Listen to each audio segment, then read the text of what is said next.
May I ask everyone to please stand o ato daw nga ablihan ang ato ang Bible in Numbers 27. Unya basahon nato gikan sa 15 up to verse 23.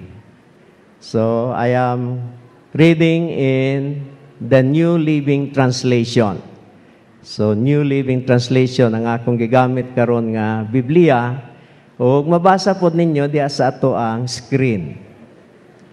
Numbers 27, verse 15 up to verse 23.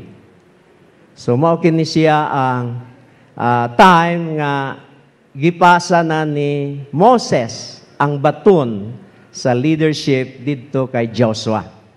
So ingon siya diri, then Moses said to the Lord, O Lord, the God of the spirits of all living things, please appoint a new leader for the community. Give them someone who will lead them into battle, so the people of the Lord will not be like sheep without a shepherd. The Lord replied, Take Joshua son of Nun, who has the Spirit in him, and lay your hands on him. Present him to Eleazar, the priest, before the whole community, and publicly commission him with the responsibility of leading the people.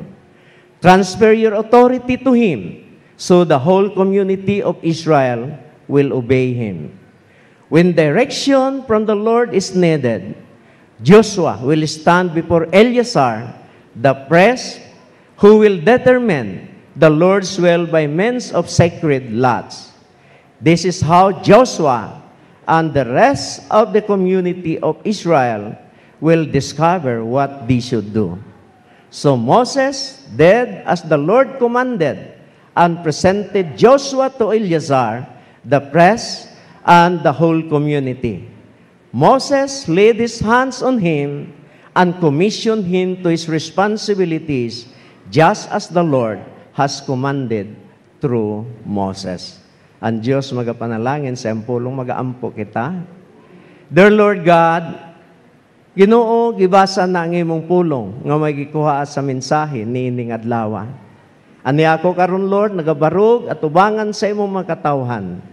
Lord, ready na ko Ginoo nga mohatag sa mensahe karon. Sumala sa imong ipasulti kanako para sa imong mga katawhan.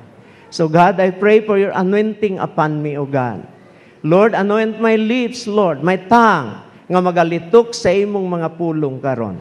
Let it be, Father God, nga ang mga words nga magagawa sa akong baba, dili gikan kanako, kung dili gikan gayud kanimo, Ginoo. And Father, I pray, nga i-bless pod nimo ang matag kasing-kasing karon. Ablihi kini Ginoo. Lord, nga God, ang tanan nga mga pulong mutuhop kini diya sa ilaha nga mga kasing-kasing, Lord, o nga ila kini Ginoo nga mahinumduman. But sa amahan, i-anoint nimo ang ilang panghuna-huna o ang ilang kasing-kasing karon. So God, thank you sa imong pag-bless sa matag-usa nining adlaw. In Jesus' name, Amen and Amen. Manglingkod ang tanan. Ang mensahe karon is passing the baton. No? Siguro nakakita mo og mga lumba sa dagan, especially kung kanang relay. No, di ba naiupat ka mga mga maglulumba sa usa ka team. Unya, every 100 meters ipasa ng baton dito sa sunod nga runner. So I remember sa usa ka istorya during the Montreal Olympic in Canada, that was in the early 80s. At that time, ang pinakakusugyod nga mudagan nga tao si Carl Lewis of USA. Sa individual nga dagan 100 and 200 meter dash, siya gyud ang nag-champion. So nakakuha siya og 5 medals at that time. Pero sa relay, nasikan lang sila. Doon ay rason nga no nga ingon ato ang nahitabo. It is because doon ay pagkakamali ang gisundan niya. Siya ang pinakaulahi nga pinakalas nga mo dagan, which is the fastest. Pero nagkamali kadtong gisundan niya sa paghatag sa baton. Na late siya og seconds. So, in other words, kanang tungod sa seconds lang nga pagkamali, nahimo nga nawala ang gold para sa ilaha.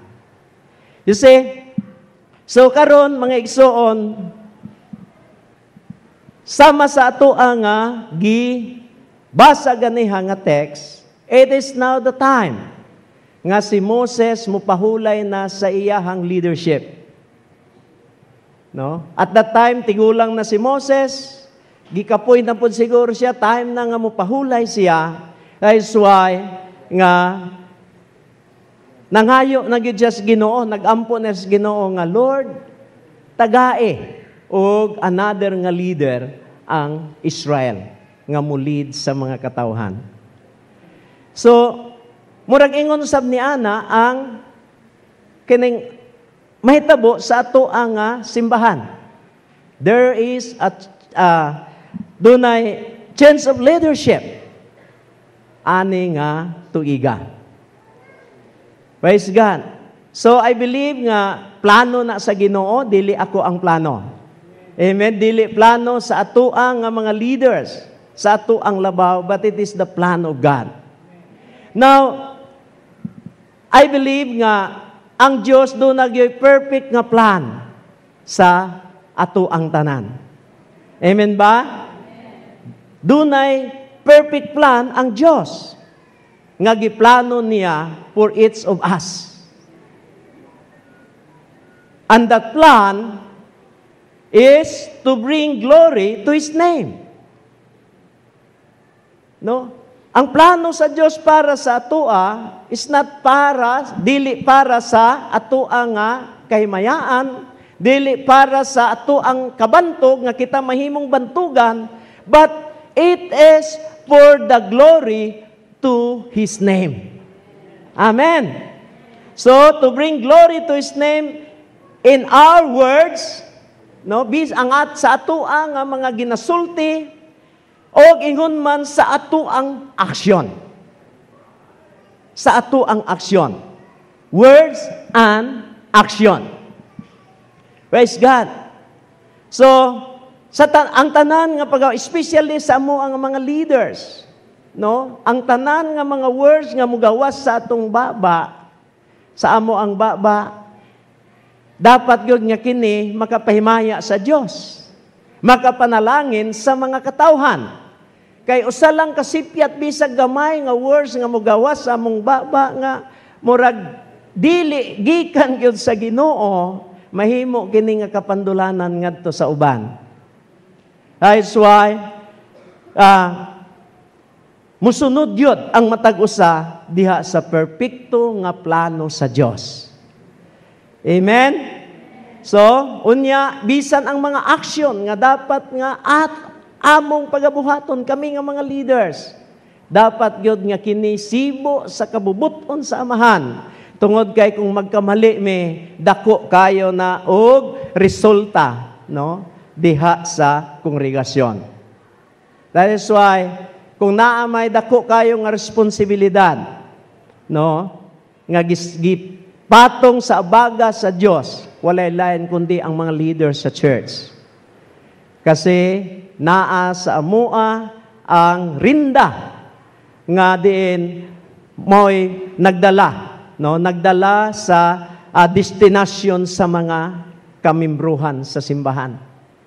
No, magkamali sa pagdala sa rinda, then ang tanan moadto sa kaalautan.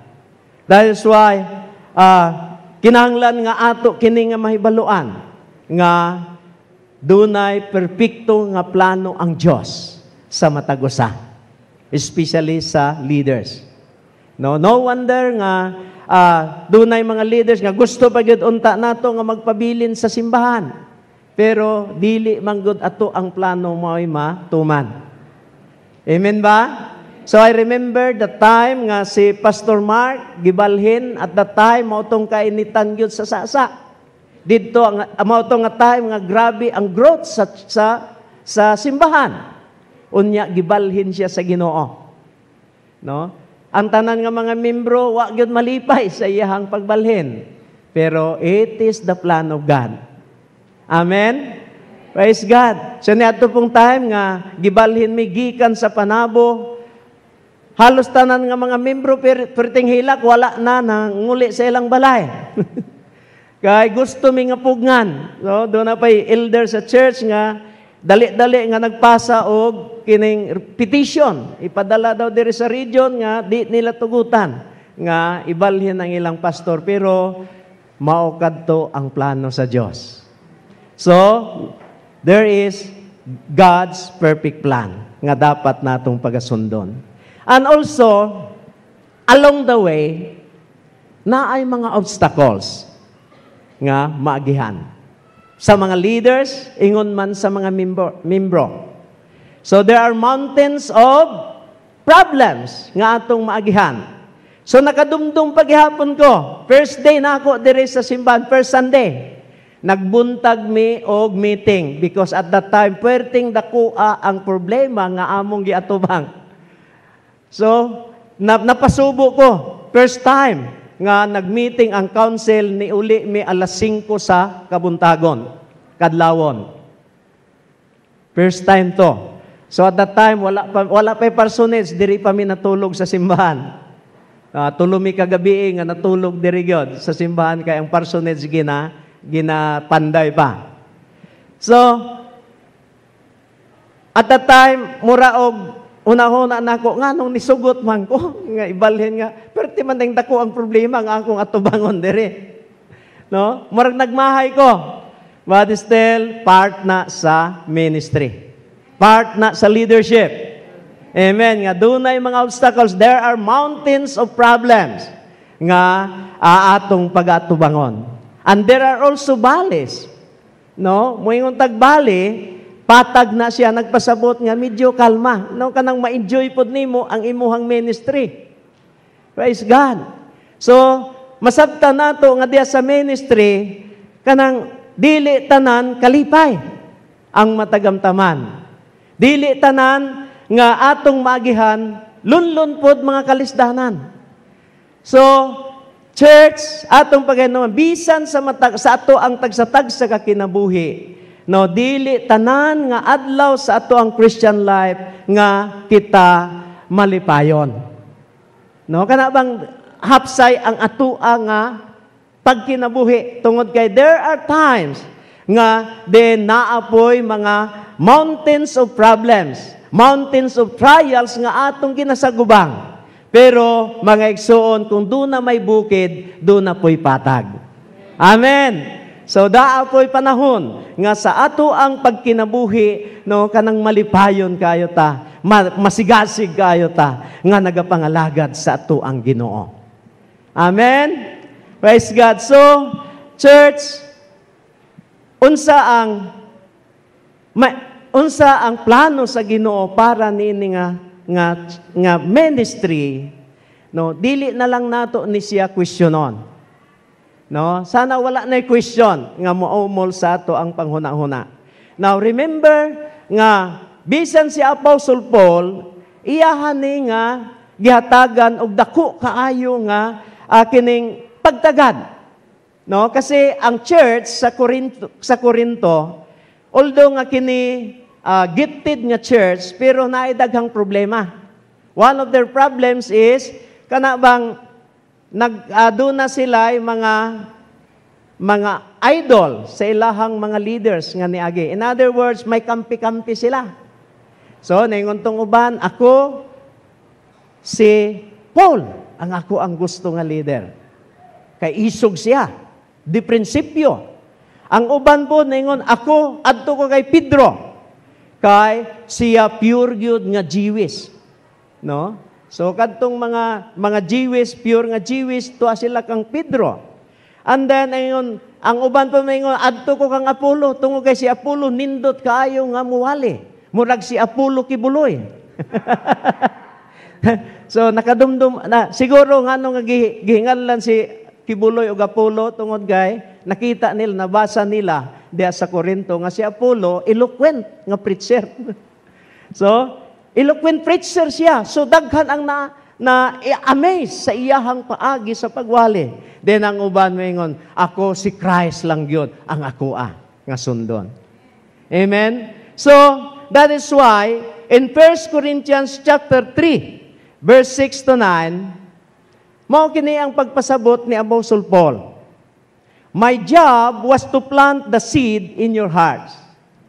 Ingon siya, mao na ang trabaho ni Paul. Kay doon na naman nisulat sa iya nga, Brother Paul, kaning tabangi mi, kay gubot kayo ang simbahan. Nagkabahin-bahin. Doon ay division sa church. So, mo to nga, nagsulat si Paul, o ang yang gisulat, ingon siya, verse 6 to 9, my job was to plant the seed of your heart, and Apollos watered it. So, iba ang work, ang job ni Paul, ang pagplant daw sa seed, ngadto sa ilang mga kasing-kasing. In other words, siya kadtong nagsilbi nga evangelist. Siya kadtong nag-preach sa gospel didto kanila og nagpadawat sa Ginoo. And then, ingon siya, and Apollos watered it. So, si Apollo maoy nag-amuma kanila. Pinaagi sa iyang eloquent nga mga preaching. And then, ingon siya, and Apollos watered it, but it was God, not we, who made it grow. So, ang Diyos may nagpatubo nini, og dili kami.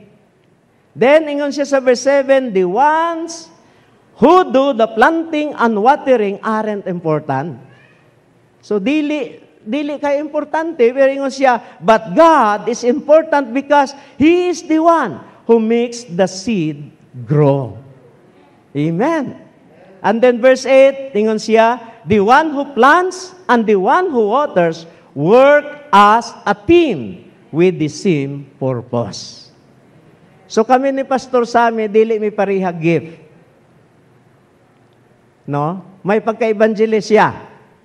May pagka-revivalist. No wonder nga kada walin niya, magpadawat gyud siya sa Ginoo kasi mo na yang gasa. Ako pod, ang ako ang ministry more on kining pagpakaon. Nurturing. No? Kana bang pagpakaon sa pulong sa Dios ngadto sa mga katawhan.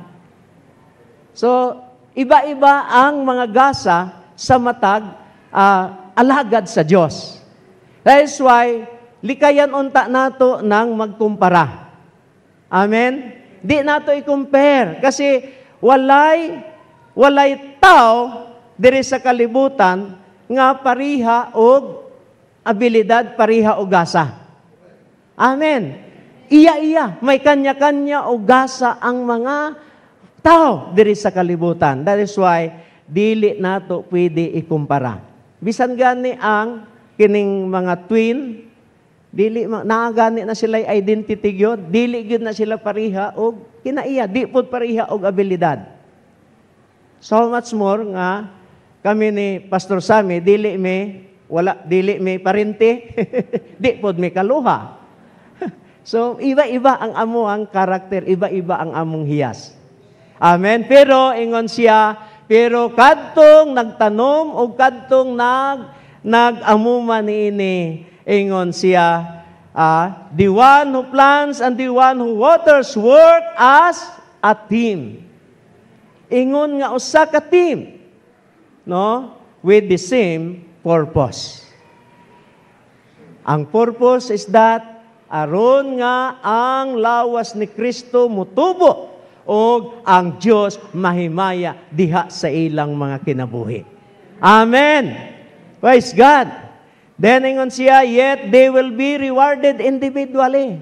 Yes, ang reward is individual. Praise God. So according to their own hard work, we work together as partners who belong to God. You are God's field. Kamo kadtong field. Kamu kadtong God's building. Unya, dili mo dili kami mo'y tag-iya ninyo, ang Diyos mo'y tag-iya sa inyong tanan. Amen. Kami mga sulugoon lamang. Amen. Praise God. So, also, this is the second thing nga dapat nato nga mainunduman, that there is seasons of service. Dunay mga seasons of service. There is a season of planting. No? There is a season of planting. Like Peter and Paul. No? Ingon siya dito nga si Paul mo'y tanom. Onya si Apollo mo'y nagbisibis niini. I don't know kung sa trabaho ni Peter. Wala nag-mention dire. Pero ang atong Ginoo maoy nagpatubo niini. So there is a season. So in other words, mga igsuon, so sa ako ang part being the pastor of this church, so tapos na ang akong season. Dinhi nga simbahan na. Tapos na. So, na-feel na nako nga tapos na ang akong ministry dire. Praise God. So, masense na nako sa ako ang kasing-kasing nga human na ang ako ang ministry dinhi sa Faith Worship. Amen. So, para sa ako dili na ni seasons of planting. So, another na po, dito na po ko mag-plant. So, dire is that it might be nga season na diri sa nurturing, no? Season of rebuilding, no? Kasi mo na ang mga season. Sa seasons of planting, seasons of nurture, no? Si Apollos may nag-nurture dito sa Colossia, sa Corinthians, and then there's a season of rebuilding. No example of that is si Nehemiah, no? While nga naa sila dito na-exile sila for 70 years in Babylon, niabot gyud ang panahon nga after 70 years, nagkaroon siya og burden nga tukuron pagbalik ang walls sa Jerusalem.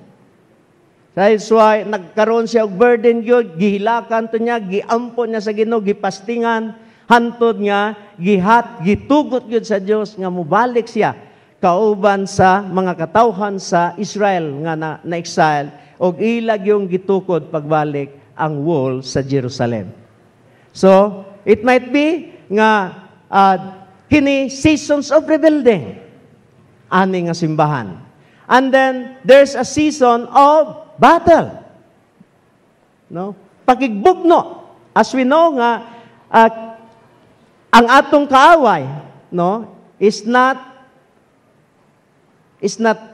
flesh and blood, but it is against principalities of darkness. Against the power of darkness, against principalities. No? Buot nga mubungkag sa nindot kaayo nga dagan sa ministry. So, we know that nga ang kaaway, ingon pa sa Bible, ingon pa sa James nga nangita siya og tukbonon. No? Daw sama sa leon nga nagangulob nangita og tukbonon. So gusto niya nga gubon. So there is a season of battle. No? And then there is also a season of famine. No, nga din kanabitang uhawon ta pag-ayo sa spiritual nga mga butang. So that's the time nga magkaroon og revival ang simbahan. Pag moabot gani ng seasons of famine, no, nga uhawon kita dili sa tinapay o dili sa tubig, kundili sa mga spiritual nga mga butang, that's the time nga magkaroon og revival ang usa ka simbahan. Amen. That's why church ato kini nga hinumduman nga there is season of service. There is season of service. Now, ingon siya diya sa Deuteronomy 39 34 verse 9, Now Joshua, son of Nun, was full of the spirit of wisdom, for Moses had laid his hands on him. So the people of Israel obeyed him and did everything just as the Lord had commanded Moses. Praise God. Motan time nga nagkaroon sila og revival. No? Revival. Kay ang mga tao, ingon siya, and the people of Israel obeyed him and did everything just as the Lord had commanded Moses. Pag naga ni revival, obedient kaayo ang mga katawhan sa Diyos. Pag naikiyos, rebellious kayo og mga espiritu, di mo tuman sa ilahang leader. Praise God. Muna nga mga igsoon, hallelujah. So I hope nga masabtan nato nga there is season. Dunay mga season of service. Praise God. So dapat atong ma-discern unsa nga season karon diri sa ato ang simbahan. Amen ba? Amen. Hallelujah. And then the third, this is the last. Unsa ang pattern ni Moses in selecting his replacement in the leadership? Now, dito sa atong text nga gibasa ganiha, dunay four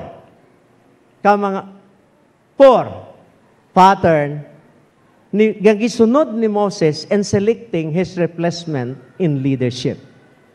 Okay, number 1, nga atong makita diha, in verse 15 to 17, ang unang yun nga gihimo ni Moses is that he prayed. Nag-ampo siya.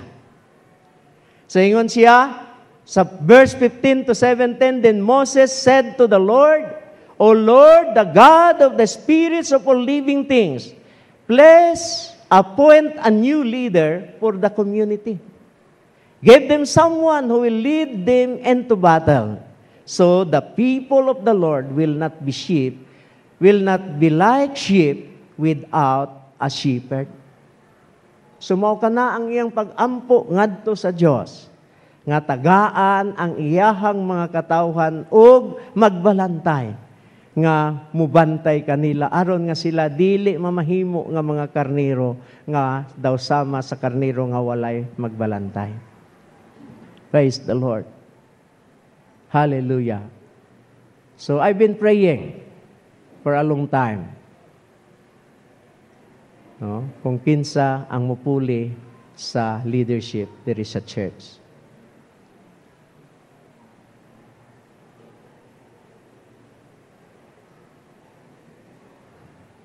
Dili lang ako ang nagampo, bisan ang kongregasyon, and even our leadership sa region. Ginapray nila na. And then the second, in verse 18, ingon siya sa verse 18, the Lord replied, Take Joshua, son of Nun, who has the Spirit in him, and lay your hands on him. So, doon ay seleksyon nga nahitabo. O ang nindot kaayo is that dili ang tao mo'y nagselect. Dili po si Moses mo'y nagselect. Kinsa ang nagselect? Sumala sa Bible. It is God nga mo'y nagselect. Ingon siya nga, the Lord replied, Take Joshua, son of Nun. Mao kini ang answer sa pag-ampo ni Moses. Nga si Joshua maoy iyahang ituboy nga maoy mahimo nga next nga leader sa Israelites o sa Jewish people. So there was a selection, and the selection is not made by man, but it is made by God. Pagbuot sa Diyos. Amen ba? Hallelujah. And then ang ikatulo, in verse 19 to 20, ingon siya diha, verse 19 to 20, present him to Eleazar, the priest, before the whole community, and publicly commission him with the responsibility of leading the people. Transfer your authority to him, So, the whole community of Israel will obey him. So, in other words, iyang gidevelop. Gitagaan niyag tas si Joshua. So, in other words, dunay discipleship nga nahitabo. No, gidisciple niya si Joshua, una pa niya gitudlo nga mahimo nga iyahang puli. So, dunay seleksyon. Dunay he developed Joshua. Praise God. So, in my part, when Pastor Sammy, when I came in this congregation, nanay, discipler niya, na-develop na siya. The reason lang awa siya magpastor, tungod kay naa siya trabaho sa secular. So, in other words, dili man ako ang iyang mentor, it was Pastor Mark, mao ang iyang mentor. Praise God. Pero I believe nga, gidevelop siya for a purpose. Naagyapoy purpose ang Ginoo. Nga siya may mahimo nga next leader ani nga church. So, karon nga wa na siya trabaho sa secular. And then, ang ikaupat, he commissioned Joshua. Verse 23, ingon sa verse 23, Moses laid his hands on him and commissioned him to his responsibilities. So, just as the Lord had commanded Moses. So, he commissioned Joshua. Praise God. He commissioned him to his responsibility. Sumala sa gimando sa Diyos ngadto kaniya.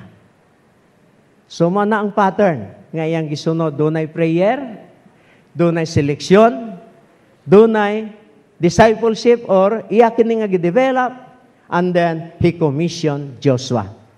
Mosab ka na gihapon ang pamaagi sa ato ang Ginoo. Hesus, no, pagpili sa iyahang mga disciples. Una, makita nato nga before nga nisalang si Jesus sa ministry. No? Mabasa nato nga nagampo sa siya, nagpuasa sa siya og 40 days and 40 nights. And then after that, ang sunod nga bahin sa kasulatan, mabakita na nato, nangita na siya og iyahang mga disciples. And then, gitrain niya for 3 years, and then after 3 years, he commissioned them nga maoy mo padayon sa ministry nga iyahang pagabiyaan. Amen? So, naay cycle of discipleship. Praise God. So, church, I believe nga unsa man ang transition, no? Because there's a transition of leadership ani nga tuiga, no? This month yon, after this month. So by April, iba na ang inyuha nga leaders. So doon na lang ko'y gamay. As a conclusion, doon na ko'y mga panambagon sa matagusa. Encouragement o panambagon sa matagusa. Ngadto sa mga members o ngadto sa leader. Unahon nako ang sa membro. Now, diha sa 1 Peter, sa Hebrews chapter 13, gikan gyud ni pulong ni sa Dios nga gusto nako nga ibilin sa inyo ha. No, kasi wala na ko'y time, di naman ko matagaan niya og kanang higayon siguro nga muwali pa. So ihurot na nako ron. Siyon niya, magpasalamat na lang ko sa inyo ha during the kining commissioning, no, sa last Sunday. Ingon siya dire sa verse 17. Hebrews 13 verse 17 timanin ninyo ni ug sundan ninyo ni. Ingon siya diha, obey your leaders and submit to their authority.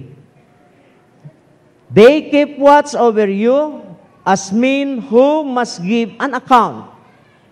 Obey them so that their work will be a joy, not a burden.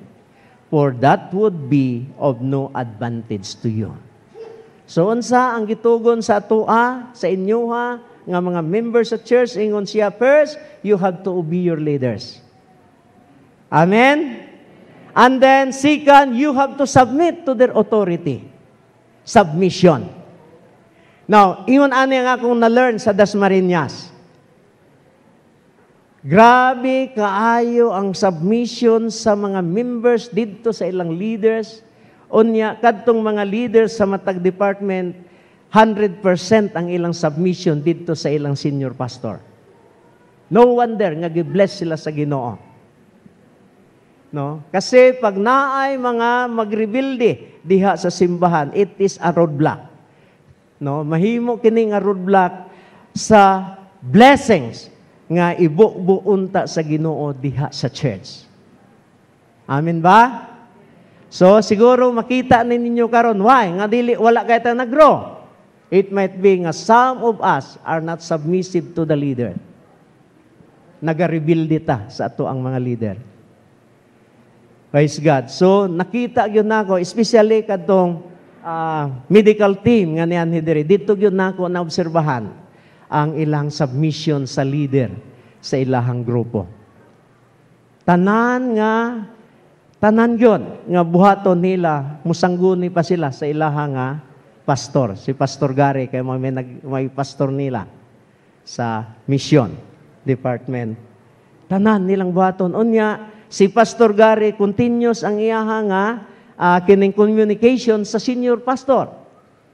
Then, when in fact, yung istorya sa ako, Pastor, may nag-invite sa amin, punta sana kami sa Kapalong and then sa Santo Tomas. Kasi talagang pinuntahan kami ni Pastor Ruben Luis doon. Pumunta siya doon sa Compostela to invite us. Nga muhapit sila dito sa Santo Tomas. And also Pastor Samuel Angtig.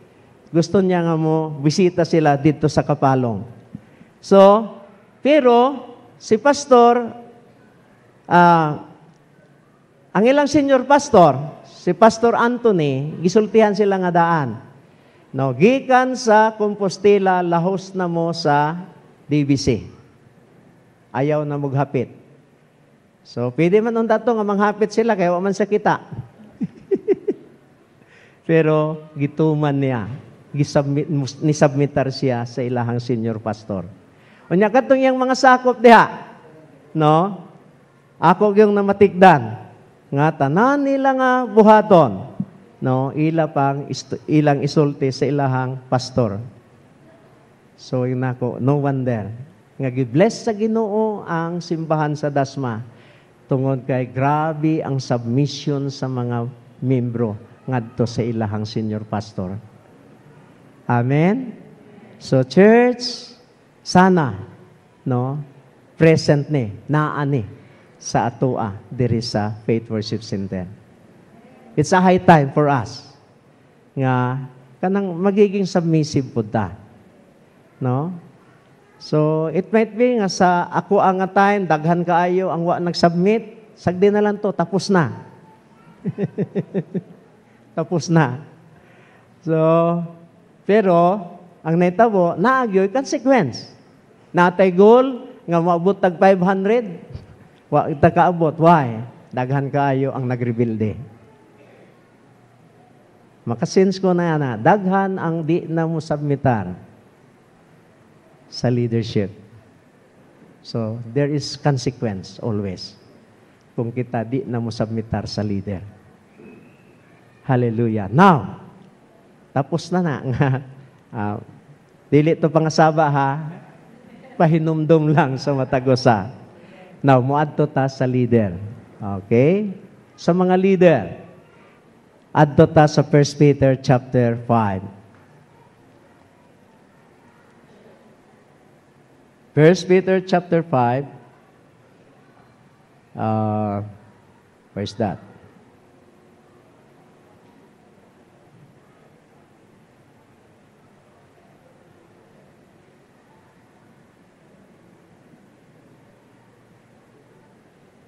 Okay.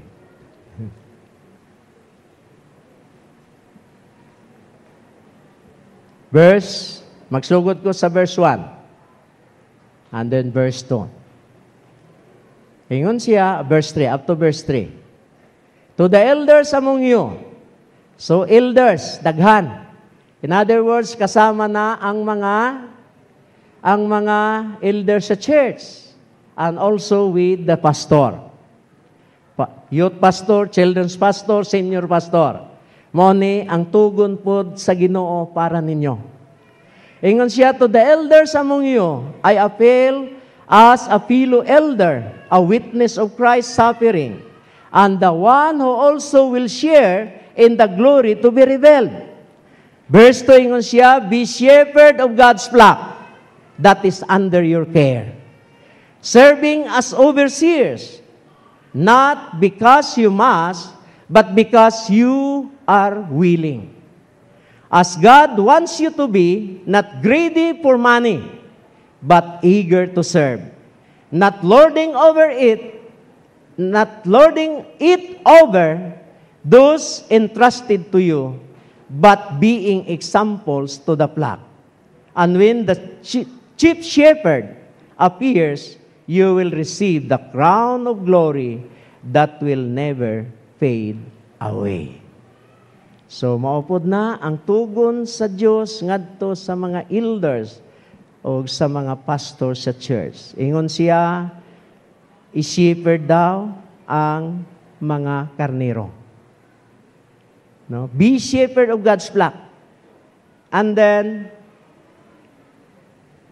serving as overseer. Not because you must. Dili tungod kay gipugos, kundi tungod kay willing. Willing ta nga mo trabaho. No, we are eager to serve. And then ingon siya, not lording it over who entrusted to you. Dili ta mahimo nga Lord. Diha sa gisalig sa atoa. Amen? Dili ta mahimo nga boss. Dili ta mahimo nga kining dictator. Kundili ato sila nga amumahon, no, nga sama sa usa ka karnero. No, di ba ang shepherd, kung ang pastor sa shepherd, siya kanunay ang nag-una. No? Sa sheep, no, siya kanunay ang nag-una. No? Mao kana ang gusto sa Dios nga leadership nga atong ipakita, servant leadership. No? Kay ang boss dito man sa uwahe. Ang trabaho sa boss is sigig mandar. Wa siya trabaho, sigig mandar. Dili ingon ana ang kind of leadership nga gipangita sa Dios. Ang gipangita sa Dios is servant leadership. Siya mo'y mag-una. Musunod ang flock. Amen? No? Kaya ang tanan daw, makadawat sa ganti. Amen. Praise God. So,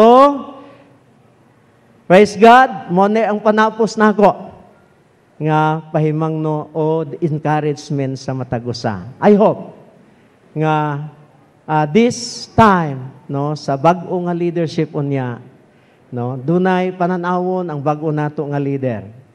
So, ang akong pananawon tapos na. Dunay bag-o nga pananawon sa ato ang bag-o nga leader unya. So, mahitabo lang na siya, ma-materialize lang kung sundon nato unsa ang gitambag kanato sa ato ang Ginoo nga dapat natong pagabuhaton. Amen. So now, kanang ready nako nga ipas nako ang baton sa leadership diha sa next nato nga senior pastor dinhi sa church. Amen. Hallelujah. So, by March 31, mauna na siya ang commissioning. No? I-install siya, senior pastor. But by this time, ako paghihapon, napakoy 5 pa ka, upat na lang, kasi nga Domingo, nga kauban ninyo. Praise God. But, ayaw mo katingala nga maghinahinay na mighakot sa amo ang gamit. So, kung masakan ninyo ang parsonage, wa na may tsura ang parsonage, no? Naanay daghang karton na sa sala, hinahinay na namo nga gisulod ang amo ang mga gamit tungod kay by March 31 pa na gyud. Mulupad nami. Mulupad nami pero diha ra sa DBC. Praise God. Hallelujah. So I hope nga mutabang pud mi sa among hakot. Amen ba? No, kay medyo daghan-daghan ng among gamit. no? Nga hakutonon. So, dagko ra ba kayong karton nga gihatag ni Brad Bert? Upat ka tao ang moalsa. Praise God. So, ang Diyos magabless sa matag usa ka nato nini nga kabuntagon. And I hope nga ang tanan gyud, no? Ang tanan no musunod sumala sa inyong nadungog karon niini nga mensahe. Amen. Unsa inyong nadungog, inyong pagasundon so that ang Ginoo magabless niini nga simbahan. Amen. Pakpakan po nato ang Ginoo. Hallelujah. Glory to Jesus. Hallelujah. Glory to God. So may I ask everyone to please stand. Giyangyo na ako ang atong worship team to please come. No, gusto na ako nga for the last time, no, mag-ampo ko, mag-release ko blessings sa inyuhang tanan, mga igsoon. Praise God. So di man ta maigo diri sa diri sa atubangan. Just stay where you are. No? Unya inyo dang ipataas ang inyuhang kamot diya sa ato ang Ginoo. Hallelujah. So tuhin ninyo nga ang Diyos magabless sa matag usa kaninyo. Hallelujah. Mao kini ang kining prayer of impartation sa panalangin diha sa matag usa kaninyo. No? Impartation sa kining anointing gikan sa akoa padulong sa mga leaders and then diha kaninyo nga mga membro ni nga iglesia. But before that mag-aawit kita og usa ka alawiton. Praise God. So while nga nagatindog kamo atubangan sa ato ang Ginoo karon. Praise God. Just say a word to the Lord. No, tingali do na may gusto nga pasalamatan dia sa ato ang Ginoo by this time. Hallelujah. Pasalamatin ninyo ang Diyos. And then after that, mag-aampo ako diha kaninyo. I will release blessings to each one of you this morning.